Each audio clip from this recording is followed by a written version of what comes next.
A protagonista de hoje é a Laine Charchá, uma executiva brasileira que vem ganhando o mundo da tecnologia.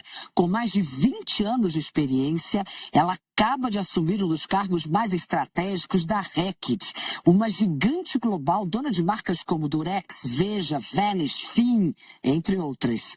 Agora, como VP de tecnologia para mercados emergentes, ela lidera operações aqui na América Latina e também Ásia, Oriente Médio e África.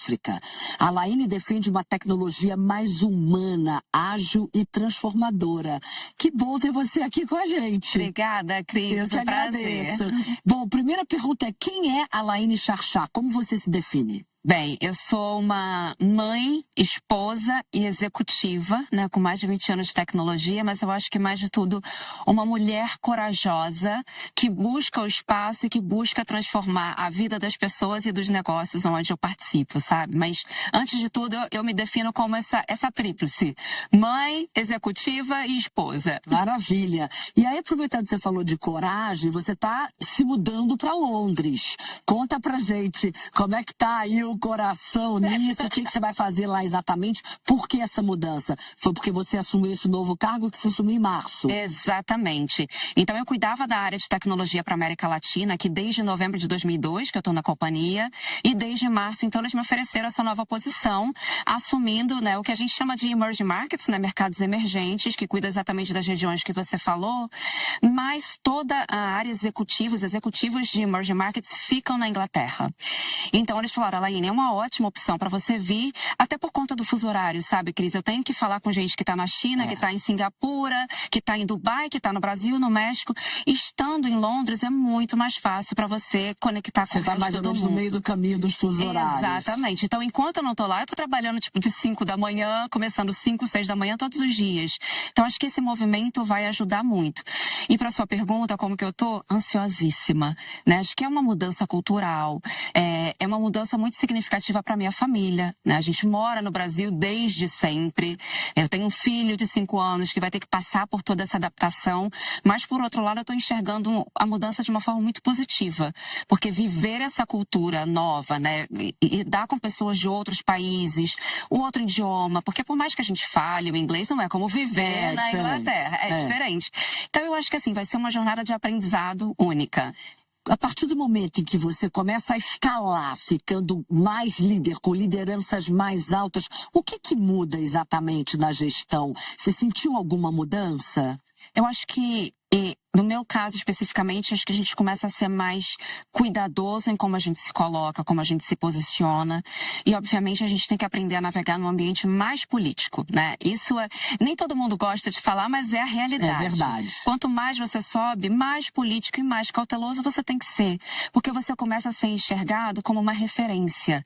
Então, quando eu assumi essa cadeira, o que eu recebi de mensagens de mulheres, principalmente, né, ao redor do mundo, que mandaram mensagem: Laine, você agora é um exemplo pra gente. Como é bom a gente ter uma mulher latina, parda, né, de família negra. Minha mãe é negra, meu avô era negro, né, representando a gente ali num lugar como esse de liderança.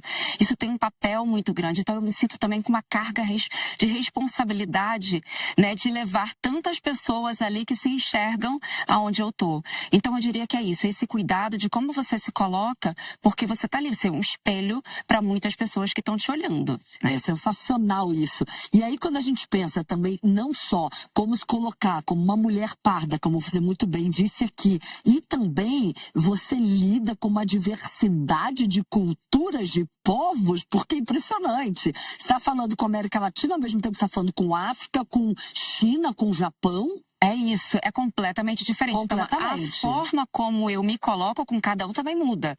Porque o jeito do chinês, talvez ele é mais reservado, se comunica de uma forma melhor. O latino não é mais. Né? A gente é mais abrangente, a gente fala com todo mundo, quer abraçar, quer beijar. Então, até para viajar para esses lugares, eu tenho que me preparar. Por exemplo, para ir para a Índia, eu já fui para a Índia, já fiquei bastante tempo lá e agora eu pretendo ir muito em breve. Mas eu me preocupo com a cultura do local, com a vestimenta que eu vou usar, como que eu vou me comunicar com as pessoas. Eu posso apertar a mão ou não posso? Enfim. Então, eu acho que lidar com essa pluralidade cultural é importante porque nos enriquece, mas também exige uma preparação muito grande, né? Pra gente não cometer nenhum erro. Sem dúvida nenhuma. Agora, entrando na sua área propriamente, a gente tem que falar de inteligência artificial, não tem jeito. Sim. Ela está transformando completamente o que você faz? Sim, diretamente e completamente. Eu acho que quando a gente fala de inteligência artificial, primeiro é que existe um medo. Inteligência artificial vai tirar meu emprego, vai tirar o meu lugar. Eu acho que eu tenho uma leitura muito diferente, né? Eu acho que a inteligência artificial ela vem para somar.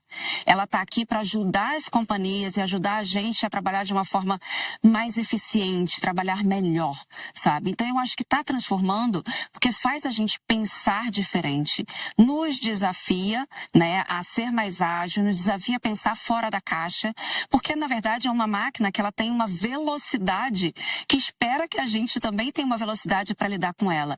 Por isso que eu acho que ela é transformacional, porque torna o indivíduo e as companhias mais ágeis, sabe? Mais inteligentes, mais eficientes. Tem alguma coisa que você perceba que as empresas ainda não se deram conta dessa transformação digital? Eu acho que o erro começa quando uma empresa pensa na tecnologia antes de pensar no problema de negócio que quer resolver. Porque não adianta você ir lá primeiro, deixa eu comprar essa tecnologia, deixa eu comprar porque eu quero AI. Não, qual o problema de negócio que você tem? Será se essa tecnologia realmente é o que você precisa? Tem que ser uma ferramenta. É isso, tem que ser o meio para você conseguir transformar o seu negócio e não necessariamente a tecnologia por si. Então eu acho que ainda tem muita falha nesse processo, sabe? A tecnologia hoje ela tem mais relação com sistemas ou com pessoas. Eu abri falando exatamente dessa sua gestão mais humanizada. Você se preocupa muito com pessoas. E como você enxerga a tecnologia nisso? Eu acho que o indivíduo ele está no centro da tomada de decisão. Então, por exemplo, quando a gente pensa em tecnologia para uma área de marketing, você não quer usar tecnologia para você fazer marketing melhor. Você quer tecnologia para chegar no seu consumidor de uma forma mais rápida, para entender o que o seu consumidor está buscando, pensar numa personalização, enfim, se antecipar ao que o consumidor precisa. Quando a gente fala de uma área de finanças, eu estou pensando aqui, como que eu vou tornar o papel de uma pessoa que trabalha numa área de planejamento e que faz o P&L da companhia mais eficiente, mais ágil, mais assertivo. Ou seja, a tomada de decisão do indivíduo, no meu ponto de vista, ela é crucial para a tecnologia ser só um habilitador, o enablement, sabe? E evidentemente que dados são fundamentais. Você já falou sobre isso, eu sei. De que maneira transformar dados em decisões melhores? Acho que o dado, ele é o que eu falo de matéria-prima para a gente usar a inteligência artificial e tecnologia de uma maneira que gere insight, né? Que gere resultados e informações relevantes para a companhia. Então, se você não tem um dado pronto, uma informação, você também não consegue usar a tecnologia de uma forma correta. Porque ela vai ler os dados históricos, vai entender o comportamento do consumidor, o comportamento da companhia, a performance da companhia, para te gerar insights que sejam relevantes. De certa forma, na sua opinião, então não existe a possibilidade das empresas acabarem automatizando demais os processos e desumanizando todo o cenário. Isso não vai acontecer. Do meu ponto de vista, não, Cris, porque a gente precisa da capacidade intelectual do ser humano, inclusive para programar essas máquinas. Porque não é simplesmente um computador que ele aprende sozinho só com o que existe na web. Você tem que trazer o conceito, o DNA da sua companhia. Quando a gente está falando, por exemplo, de RECT, a gente tem hoje um processo muito forte de implementar a GenAI para toda a área de marketing, R&D, finanças, supply, mas quem dita o que todo esse processo, essa máquina, esse algoritmo vai fazer é o humano, né? Ele que entende do negócio da companhia e dá os inputs, os dados, para que a gente consiga ter uma tecnologia que seja relevante. De qualquer maneira, você passou por desafios, como você bem colocou aqui.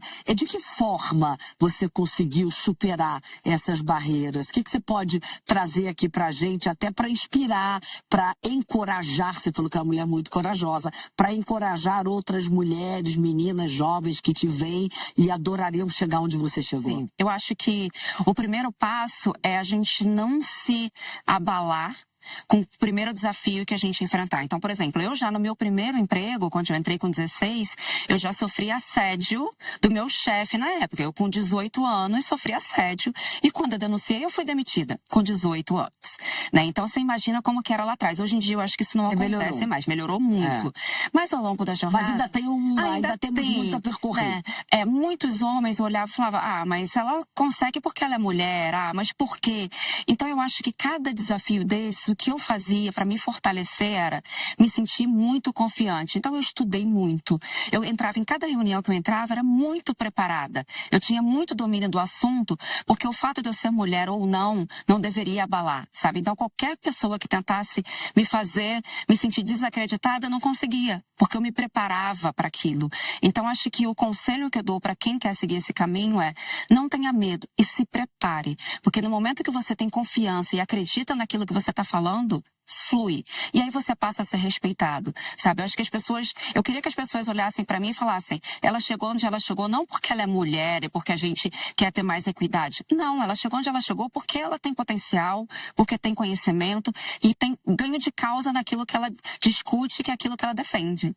De qualquer maneira, o fato de você ser mulher, você acabou mergulhando mais e se preparando mais. Sim. Do que talvez homens que fossem seus pares. Acontece isso. A gente acaba indo mais fundo. Sim, e existem estudos, Cris, que revelam que, por exemplo, uma mulher hoje, ela só se aplica para uma outra posição se ela se sente 100%, 120% preparada. Enquanto os homens, ele tem 80%, 70% daquele... Até 60%, exatamente. Né? Eles vão e metem as caras e conseguem. Então, eu acho que isso faz parte da nossa síndrome de impostora, né? Toda mulher tem isso, ou a grande maioria.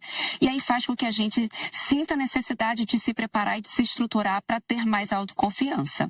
E quais são os conselhos? Você falou agora assim, de se preparar. Alguns outros conselhos você possa dar para quem está te assistindo aqui? Não tenha medo.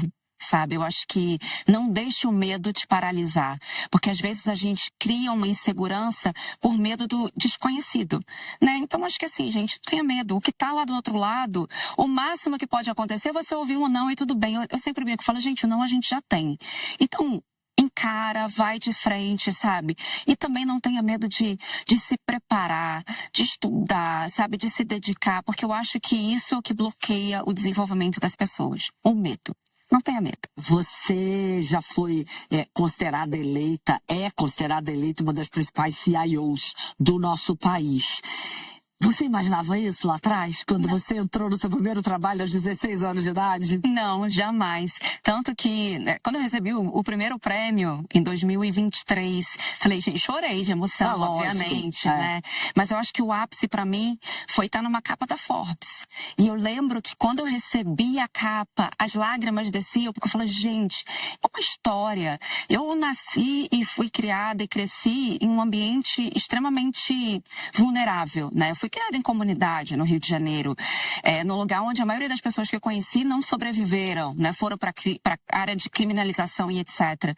Né? Venho de família humilde, então para mim acho que todo o esforço, né, que foi colocado, cada final de semana que eu dediquei, não vou falar que eu perdi, que eu dediquei estudando, veio com essa recompensa. Então eu acho que quando eu olho para trás eu falo, tudo valeu a pena, muito. O que te fez se encantar pela tecnologia? Bem, eu confesso que quando eu entrei na tecnologia foi muito mais por influência da minha família. Porque o meu sonho era ser psicóloga, eu brinco.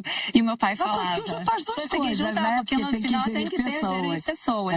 Mas o que eu ouvia dentro de casa era, naquela época, né? Informática é o que vai dar dinheiro. Ele falava, você ou vai ser professora ou vai trabalhar com informática. Então eu iniciei muito cedo. E como era um ambiente altamente masculino, aquilo me desmotivava, né? Mas eu fui, a cada passo que eu dava, eu fui me apaixonando pela forma como você pode usar a tecnologia. Porque a gente associa a tecnologia com programação, né? Muitos, tecnologia, você é nerd. Então, ao longo dos anos, eu fui aprendendo mais de negócio. E eu me tornei uma profissional de tecnologia que conhece muito de negócio. Então, eu começo falando de negócio, de crescimento, de faturamento, de eficiência. E a tecnologia, ela virou só um meio para isso acontecer. Então, eu acho que a mágica está aí.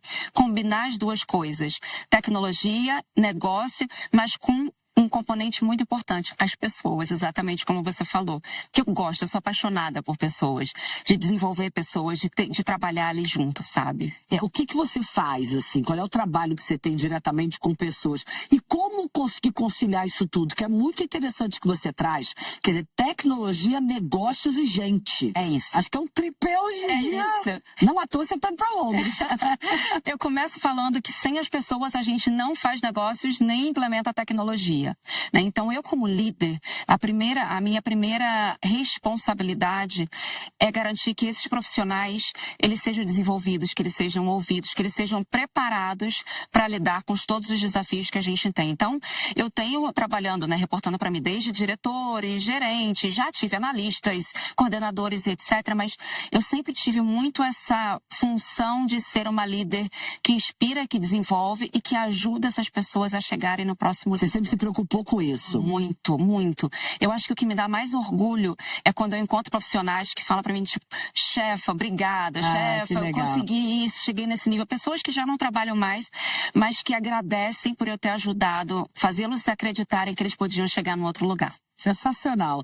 E pra gente encerrar, passou muito rápido. Muito. Mas pra gente encerrar, o que significa pra você ser protagonista da sua própria história? Tô fazendo uma referência ao nome do nosso quadro, que é Protagonistas. Eu acho que ser protagonista da minha própria história é olhar pra trás e reconhecer que toda esta jornada, ela fez sentido, ela teve um significado, sabe? Então, quando eu olho pra trás e olho pra minha história, eu falo, eu fiz a coisa certa.